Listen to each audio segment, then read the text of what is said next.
소크라테스 플라톤의 소피스트들을 비판하면서 등장한 인물이 소크라테스다. 지금에 와서야 서구 철학이 진정한 출발점으로 평가받고 있지만 당시 사람들에게는 소크라테스도 지혜를 말하는 사람으로 소피스트와 크게 달라 보이지 않았다. 그저 소피스트 중 한 명 정도로 생각되었다. 하지만 소크라테스는 소피스트의 상대주의와 회의주의의 입장을 비판하고 진리의 절대적인 토대를 주장했다는 점에서 차이가 있다. 그는 사람들과의 문답법을 통해 누구나 보편적이고 절대적인 지혜에 도달할 수 있을 것이라고 생각했다. 이렇게 질문과 답을 통해 진리에 다가가는 방법을 삼파법이라고 불렀다. 삼파가 산모로부터 출산을 유도하듯 적절하고 적합한 질문이 개인으로 하여금 스스로 진리를 도출하게 한다는 것이다. 어쨌거나 소크라테스가 생각하기에 인간은 절대적인 진리에 도달할 가능성을 가진 존재였다. 가장 근본적인 진리의 토대를 찾아간다는 점에서 소크라테스의 이러한 사고 방식을 정초주의 혹은 토대주의라고도 부르는데, 우리는 넓은 의미에서의 절대주의를 어휘를 통일해서 사용하자. 절대주의 사상은 소크라테스의 제자 플라톤에게 이어졌다. 플라톤은 절대주의적 사고를 극단화해서 절대적이고 보편적이며 불변하는 진리의 세계로서의 이데아를 제시했다. 그에 따르면 이데아의 세계는 우리의 영혼이 존재하던 세계로 이데아 세계의 그림자가 현실 세계가 된다. 변화하고 혼란스러운 현상 세계는 이데아의 모방일 뿐이며 본질로서의 이데아 세계에 비해 가치가 없다는 것이다.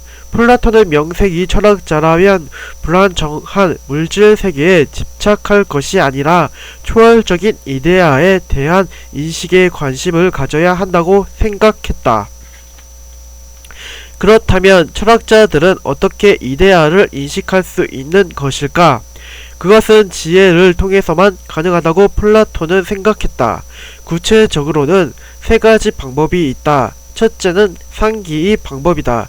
인간이 영혼은 이미 육체로 들어오기 전에 이데아의 세계에 존재했으므로 막연하게 이데아에 대한 기억이 남아있다.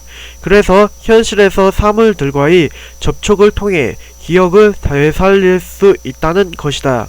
두 번째 방법은 변증이다. 그에 따르면 인간은 사물과 사물과의 관계를 파악함으로써 사물의 본질을 추상화할 수 있다. 세 번째는 사랑이다. 사랑은 우리를 특수한 것을 넘어 보편적인 것에 이르게 한다. 예를 들어 내가 특정 핸드백을 보고 마음을 빼앗겼다면 이후 나는 궁극적으로는 그 핸드백이 보편자로서의 브랜드까지 선호하게 될 것이다. 사랑은 특수를 넘어 보편으로 우리를 인도한다. 그래서 플라톤은 특히 지혜에 대한 사랑을 강조했다. 지혜에 대한 사랑은 인간이 제한되고 특수한 인식을 영원하고 보편적인 이데아의 세계로 점차 고양시킬 것이다. 플라톤은 본질적이고 영원한 이데아 세계를 제시함으로써 절대주의 철학이 시조가 되었다. 서구 철학 전통이 거대한 축을 담당하는 절대주의는 모두 변형된 형태의 이데아 사상이라 해도 과언이 아니다. 영국 철학자 화이트헤드가 2000년이 서양 철학은 모두 플라톤이 각주에 불과하다 라고 말한 한말이 의미가 여기에 있다.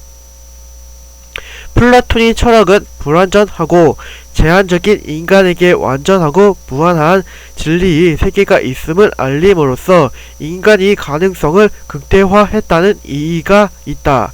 하지만 완전한 세계를 상정함으로써 상대적으로 현실 세계의 가치를 저하하고 일상을 초라하게 만들었다.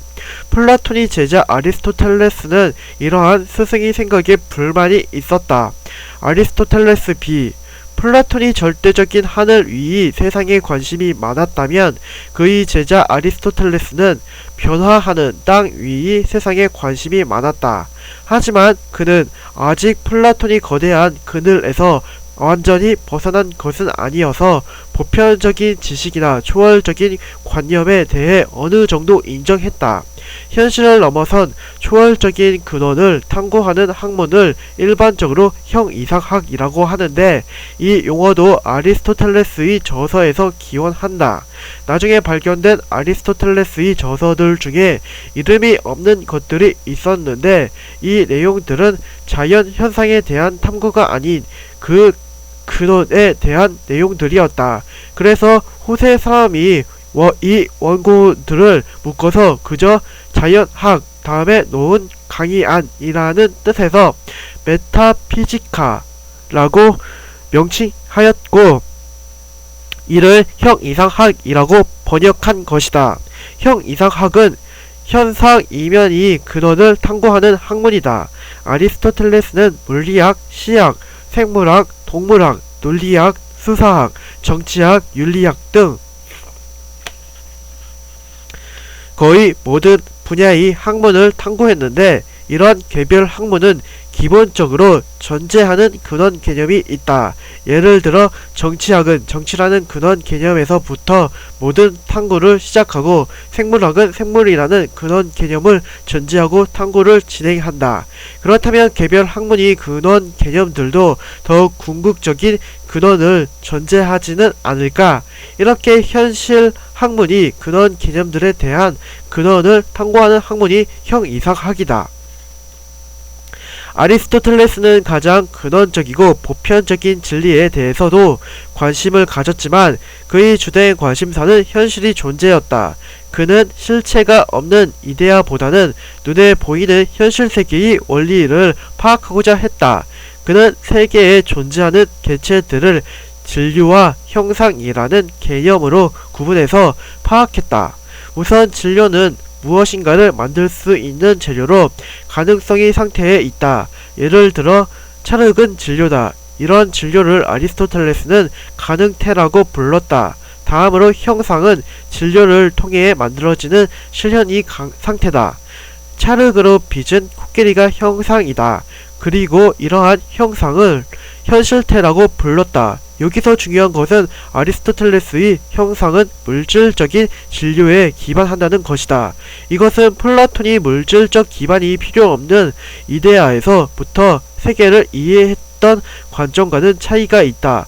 아리스토텔레스는 형상이 실현되기 위해서 반드시 필요한 진료의 가치를 높게 평가했고, 그에 따라 자연스럽게 진료의 세계인 현실 세계를 중시했다.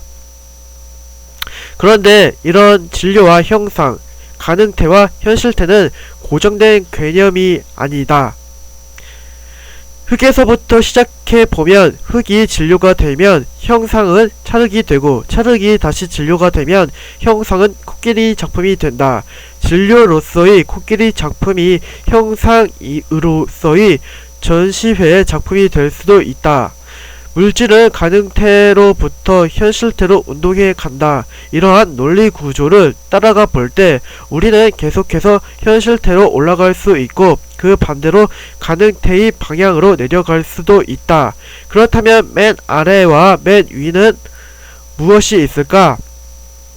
최초의 진료와 최종의 형상은 어떤 모습을 하고 있을까? 아리스토텔레스는 맨 아래에 있는 최초의 진료로서 어떠한 형상도 가지고 있지 않고 가능성만을 가지고 있는 진료를 제1진료라고 이름 붙였다. 제1진료는 현실에는 존재하지 않고 다만 인간이 사고 속에서만 존재하는 순수한 재료다. 반대로 맨 위에 있는 궁극이 최고 형상으로서 어떠한 진료도 지니지 않은 형상을 순수 형상이라고 이름 붙였다. 그리고 구체적으로 이 최고 형상은 신이 된다. 신은 진료가 없으므로 물질 세계에서 드러나지 않지만 모든 물질이 최종적인 형상으로서 모든 진료가 도달하고자 하는 궁극이 목적이 된다. 이처럼 아리스토텔레스의 철학에는 스승이었던 플라톤이 이데아의 흔적이 강하게 남아있다. 하지만 플라톤에 비해 볼 때 그는 현실이 물질을 중요시 했으며 물질 세계의 변화와 운동에 관심을 가졌다. 진료와 형상의 설명에 있어서도 아리스토텔레스가 정말 말하고자 하는 한 바는 궁극이 신이 아니라 현실 세계에서 진료가 형상으로 나아가는 운동이라고 보는 것이 더 타당할 것이다. 그래서 아리스토텔레스는 서구 자연과학과 경험주의 철학이 기원이 되며 플라톤과 함께 서구 철학이 양대 산맥으로 위치한다. 지금까지 고대 철학을 정리해보면 고대 철학은 진리에 대해 회의적인 소피스트로부터 시작되었다.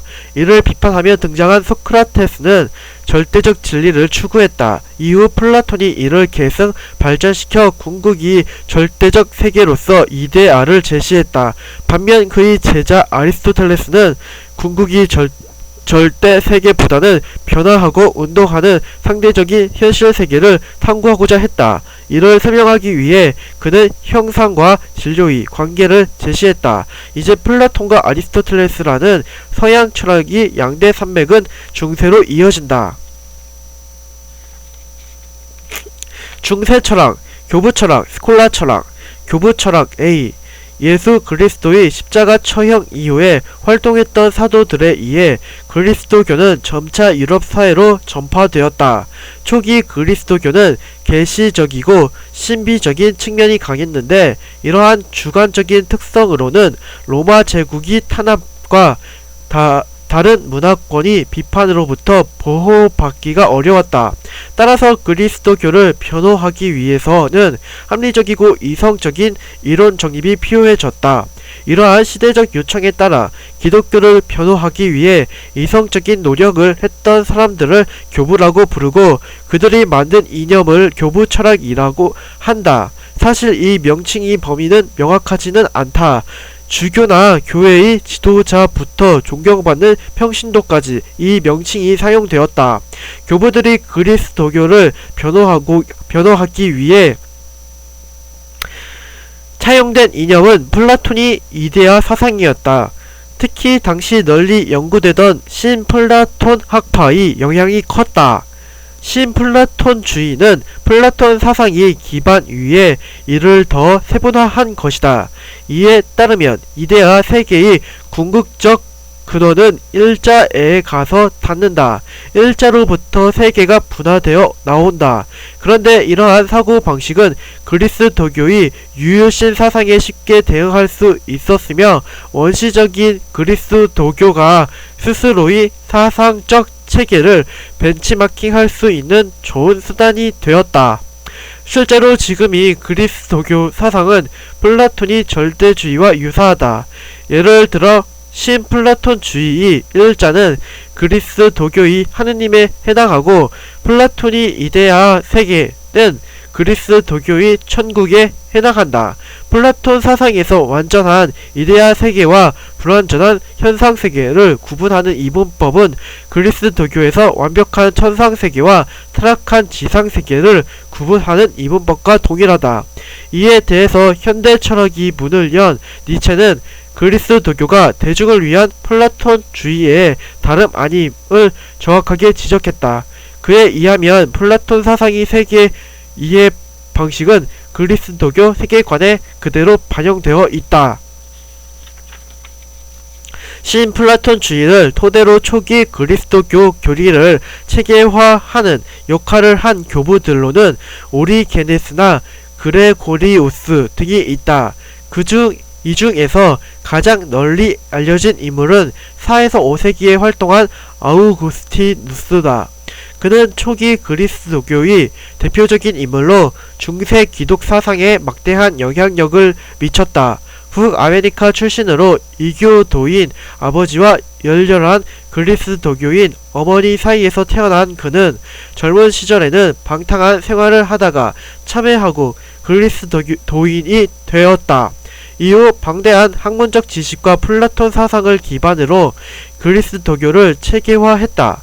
이러한 그의 삶을 기록한 자서전인 고백론이 유명하다.